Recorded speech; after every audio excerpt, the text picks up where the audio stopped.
Bonjour, aujourd'hui les destins croisés de trois écrivains, un fasciste, un communiste et un gaulliste, Drieux-La Rochelle, Aragon et Malraux.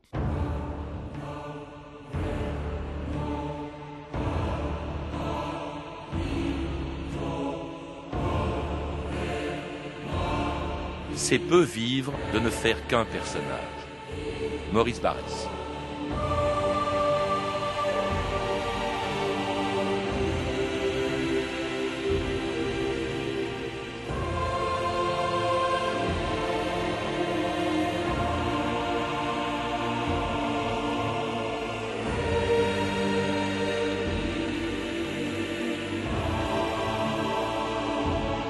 « 2000 ans d'histoire.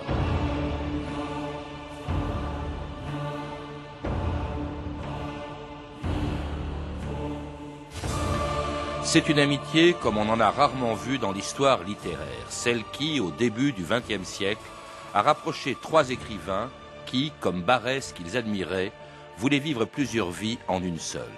Pierre Drieux-La Rochelle, Louis Aragon et André Malraux. Un fasciste, un communiste et un gaulliste, attachés par une amitié si forte que pendant la Deuxième Guerre mondiale, alors que leur choix politique les avait séparés, aucun d'eux ne l'avait renié. Ni le fasciste Drieux, qui continuait de faire l'éloge des romans du communiste Aragon, ni le gaulliste Malraux, qui avant de rejoindre la résistance avait demandé à Drieux d'être le parrain de son fils, ni Aragon, qui au même moment écrivait un roman dont le héros Aurélien était le portrait de celui qui avait été son ami avant de devenir fasciste. Drieux-La Rochelle, dont Aragon ne parla plus jamais pendant 20 ans, jusqu'en 1963, au micro de Francis Crémieux. Drieux, qui a été un ami de ma première jeunesse, dont je me suis trouvé séparé, et quand je parle de Drieux, je ne parle que de cet ami que j'ai eu, je ne parle pas de ce qu'il est devenu. Ce sont deux êtres incompatibles. Pour vous poser la question d'Aurélien, on a dit que c'était vous, puis on a dit que c'était Drieux-La Rochelle. On a dit essentiellement que c'était moi, et c'est moi qui ai dit que c'était Drieux-La Rochelle, car effectivement, Drieux, c'était avant tout l'ancien combattant d'une génération déterminée au lendemain de la paix en 1918, de l'armistice, l'homme qui est revenu et qui ne retrouve pas sa place dans la société dans laquelle il rentre. Aujourd'hui, Aurélien vivait dans un monde qui n'était pas le sien. Dans le siècle d'Aurélien, il n'y avait eu que la guerre. Maurizio Serra, bonjour. Bonjour. Vous venez de publier à la table ronde un livre, Les Frères séparés. C'est l'amitié incroyable entre trois écrivains français, Drieux-La Rochelle, Aragon et Malraux, que rien a priori n'aurait pu rapprocher, puisque chacun d'eux a fait des choix politiques radicalement opposés. Drieux-La Rochelle est devenu fasciste, Aragon communiste et Malraux gaulliste. Comment expliquer dès lors cette amitié qui a duré quand même plusieurs années? Vous rappelez d'ailleurs qu'une des raisons, c'est peut-être la Première Guerre mondiale. Malraux était encore trop jeune pour l'avoir faite, mais Aragon et Drieux l'ont faite, et c'est même là d'ailleurs qu'ils se sont rencontrés tous les deux.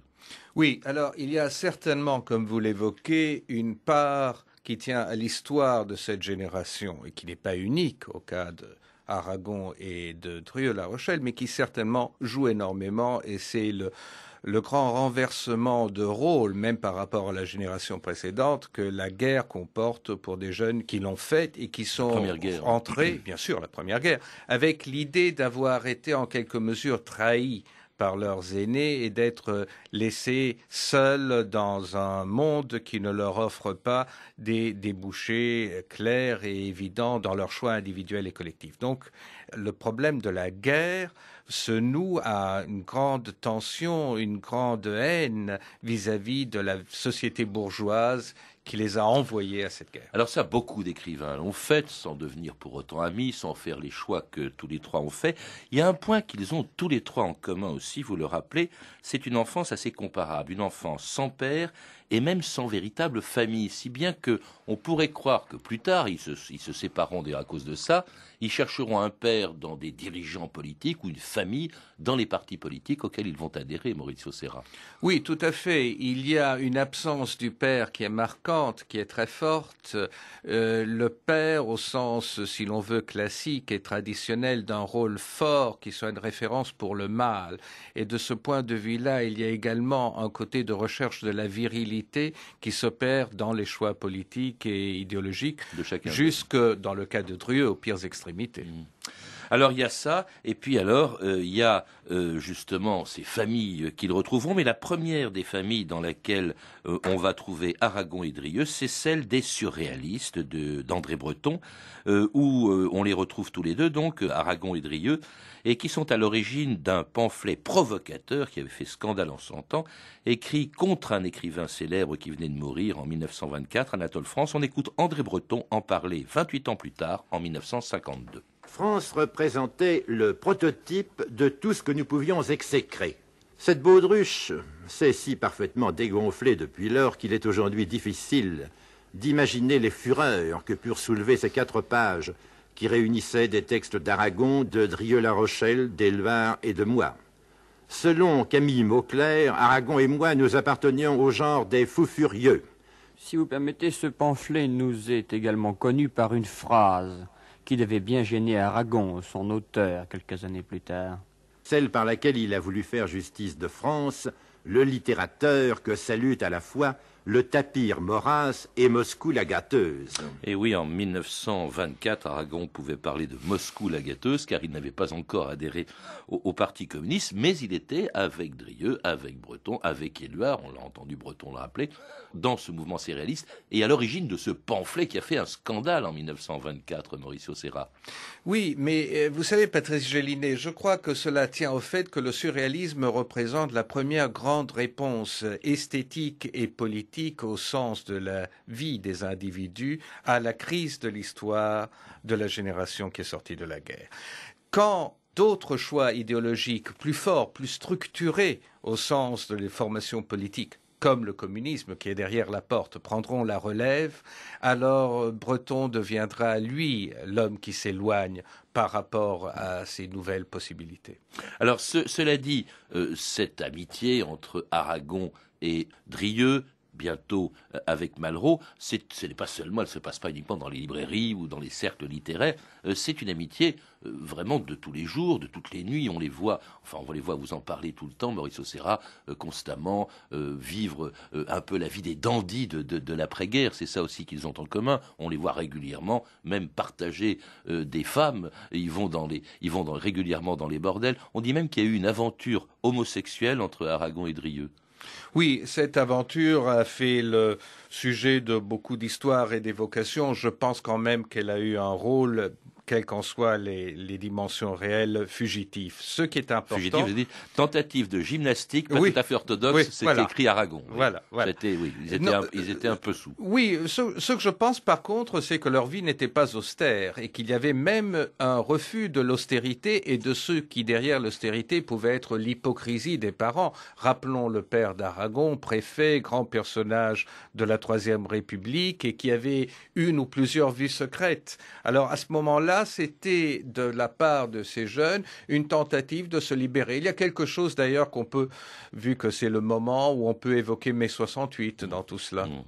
En tout cas, cette amitié a duré assez longtemps, entre Drieux et Aragon notamment, jusqu'à la première lézarde dans cette amitié, quand Drieux se sépare des surréalistes, et au moment où les deux hommes, d'ailleurs, rencontrent également Malraux, qui vient d'écrire Les Conquérants. Et ce qui est frappant, vous le rappelez, chez chacun d'eux, c'est que leur amitié est fondée sur une admiration réciproque, comme celle qu'éprouvait Drieux pour Aragon. On écoute justement un de leurs amis communs, Emmanuel Berle, en parler à Jean d'Ormesson en 1968. Il y avait l'obsession d'Aragon chez Drieux, n'est-ce pas?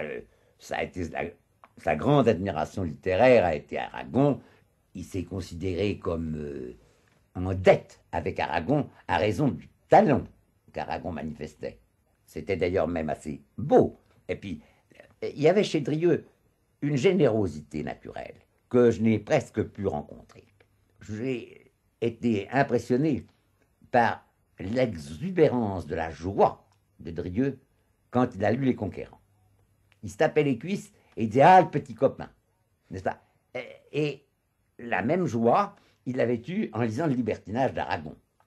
Il a vraiment le désir que d'autres gens, comme lui, écrivent de bons livres.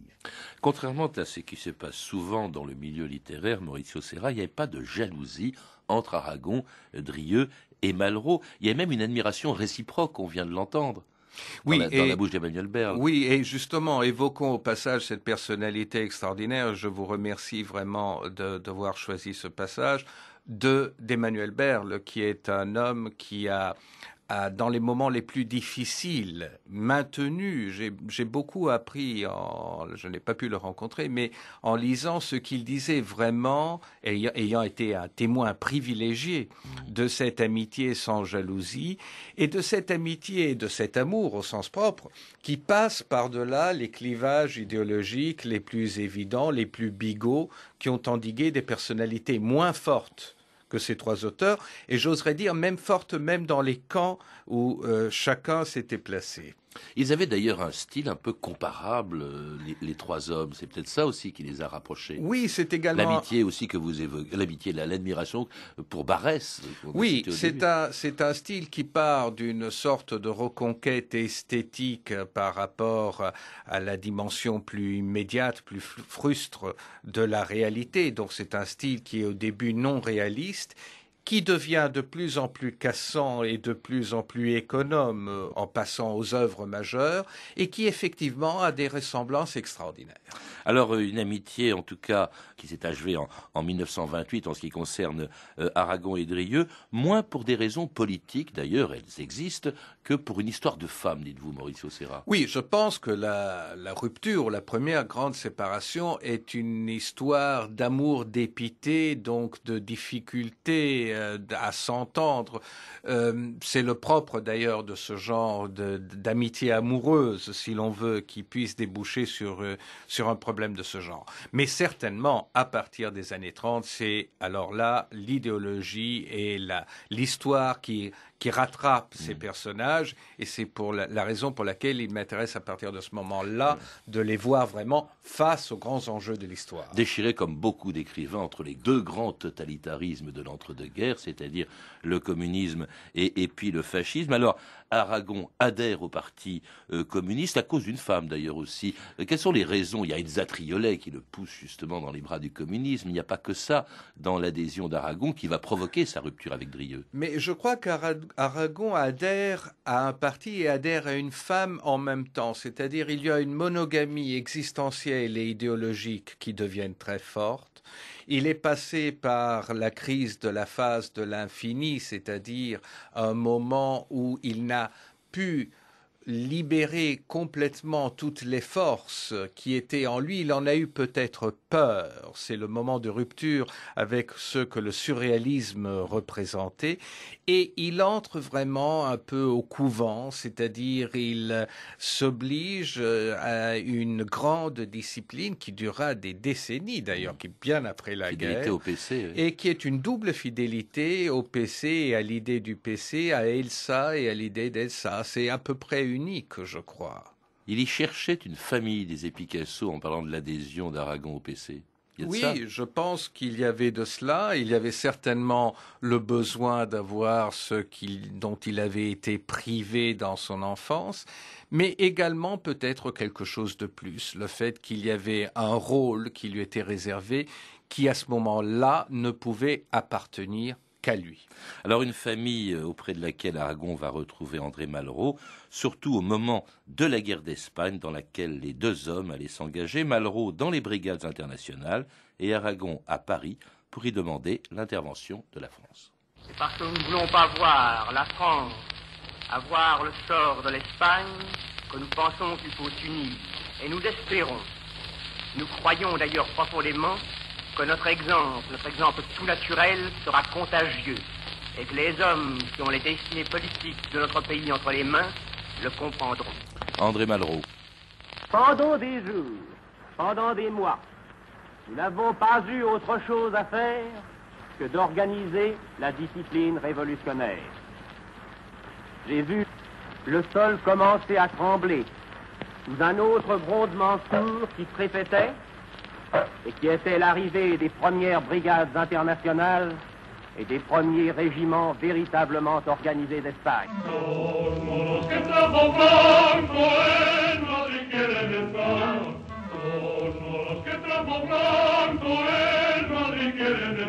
Mientras que los milicianos los moros